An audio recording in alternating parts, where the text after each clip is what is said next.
The U.S. Defense Secretary Chuck Hagel has said his intelligence services have, quote, some confidence the Syrian government has used chemical weapons on a small scale, and said it's believed that the nerve agent sarin was used against civilians and rebel fighters. Let's get more details from RT's Marina Portnaya live for us in New York. So Hagel's comments are the first confirmation of any kind of chemical weapons being used in this conflict. Tell us more about that and what effects it could have.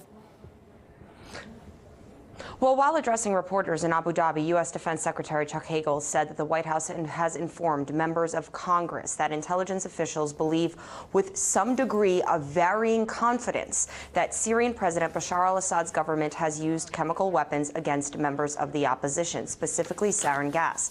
Hagel didn't provide any specific facts on when or where the alleged weapons were used, and it is not even clear what the phrase "with some degree of varying confidence" even means. Does that mean that one intelligence official is confident that this has taken place and one is not confident? Clearly, that language is either convoluted or a bit confusing. Now, Secretary Hagel said that Assad's use of chemical weapons violates every convention of warfare. But what's interesting is that on Tuesday, Israel's intelligence officials claimed that the Syrian government had used lethal chemical weapons against rebels, and at that time, Secretary Hagel expressed his doubts about those findings. Now, the U.S. is currently pressing for the United Nations to conduct a comprehensive investigation into allegations of Damascus's use of chemical weapons. But the United Nations Secretary General has previously appointed a team of experts, but the Syrian government has been accused of blocking the team from doing its work. Meanwhile, Syrian officials have accused rebels in the country of using chemical weapons. Now, according to the Associated Press, Secretary of State John Kerry has recently come out and also said that the Syrian government has launched 2 chemical attacks against members of the opposition. Those accusations have already been made by Britain and France back in March. Now, U.S. President Barack Obama has previously said that the use of chemical weapons by the Syrian government would be a game changer in the U.S. position on intervening in the 2-year-old civil war.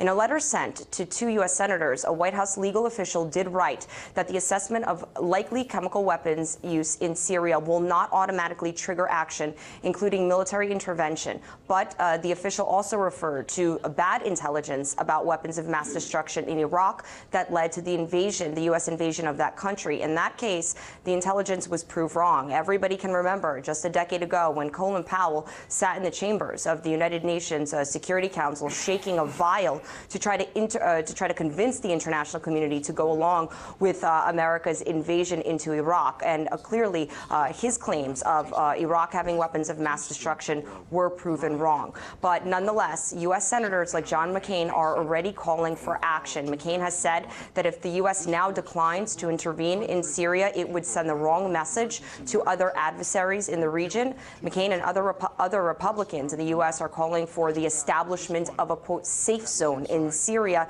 and also urging for the provisionment of weapons where necessary to be provided to rebel fighters in Syria. Now, at this point, have any of Washington's other allies in the West or in the region spoken out about this? Absolutely. Britain's Foreign Office says it has limited but persuasive information from various sources showing chemical weapons used in Syria, including sarin gas. Now, again, persuasive evidence, again, with this jargon, these words, that is not quite clear and not 100% factual. Now, UK officials are calling on Syrian President Bashar al-Assad to cooperate with international bodies to prove he had not sanctioned their use. In a statement, a spokesperson for Britain's Foreign Office called the situation in Syria extremely concerning and said the use of chemical weapons is a war crime. Back in March, but here's what's most important, I think, to point out in this developing story. In March, when the U.S. intelligence community was previously investigating reports of chemical weapons used in Syria, blood samples the opposition groups in Syria from alleged victims. But here's the problem. According to reports, American analysts couldn't be entirely sure where exactly those blood samples came from or when precisely the alleged exposure took place. So even any investigations that the American intelligence community has made hasn't been 100% conclusive. But according to what some experts, what is conclusive here is that the current accusations against the Syrian government that are taking place now is eerily similar to the accusations that were made against the Iraq government preceding America's invasion in 2003. And that is the concern right now that many experts are voicing, is that all these statements being made by Washington and its Western counterparts can lead to military invasion when there are not enough facts yet in place. So this is the recent development taking place, of course, coming from statements made by Chuck Hagel. All right, Artis Marina Portnoy live for us in New York. Thanks for that update.